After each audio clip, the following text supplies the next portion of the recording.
Welcome back to your Feel Good Breakfast Show Expresso right here on SABC3. And we certainly hope you're enjoying your Monday morning as a lot of you head back to work. And finally, joining us that have been slogging it out since last week. But this weekend was a fantastic one, right, Graham? Lots of excitement on the sporting field. Jubilant. You can see there the number 14 Afcon. He scored an absolute cracker of a goal, a dream goal. I use as an example Shaba's effort in the World Cup that got the whole of South Africa behind the campaign, and that's what we needed. Only 25,000 people in the Cape Town Stadium, sadly, for that opening game against Mozambique. But I think what we needed here was the win to send out the message that Bafana can score goals. Absolutely. 3 goals were netted. Bernard Parker, as we were mentioning before the start of the tournament, looked like the guy who was going to lead the attack for South Africa, and he's done it with fine style.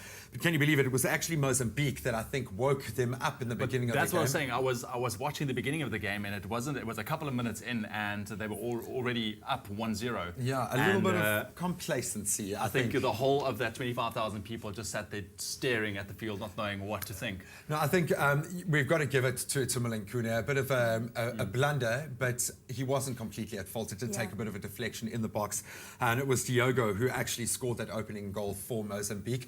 But then Bafana showed a good, solid structure. They've got 2 players playing up front. I love the kind of format of football that Gordon Iggesund has brought into play. Now, for me, what marks a brilliant team is when your attackers are going after the ball in your opponent's quarter. Yeah. And that's where Bernard Parker really shone for me. Every ball he is contesting. I think that's why he came out on tops. Then, of course, there was a penalty towards the end of the game just to seal a wonderful victory for South Africa. So 3-1 is the kind of scoreline you want to kick off. There were a couple of other results coming out of the weekend. I think a lot of talk about Nigeria, the fact that they sent a very understrength side, 21-year-old team, pretty much, looking at the average age there. They went down at 2-1 to Mali. Now, we're talking about the Super Eagles. They are the champions of Africa. They really are one of the best sides on the continent.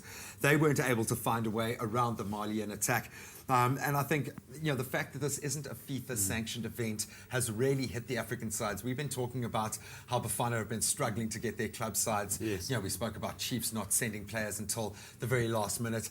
The fact that this wasn't ratified as an official FIFA event had a major effect. The points scoring factor for the teams looking to improve their position on FIFA's list. Well, now it has been ratified to an A-class level, which means that all their players are going to be getting an official cap. Bafana's ranking could improve, but of course they've got to go the full distance. So you can look out for some cool games coming out today. We've got Ghana playing against Congo, and we know Ghana are always a very strong side, and Libya taking on our newcomers, Ethiopia. So they're debutants in the tournament. So it's all happening now. One thing we have to say is go out and support your teams. That's what it needs, especially, we need to get behind our boys, Bafana. I just want to know from you, looking at, you said Gordon Iggesund really brought a new style of play into the game.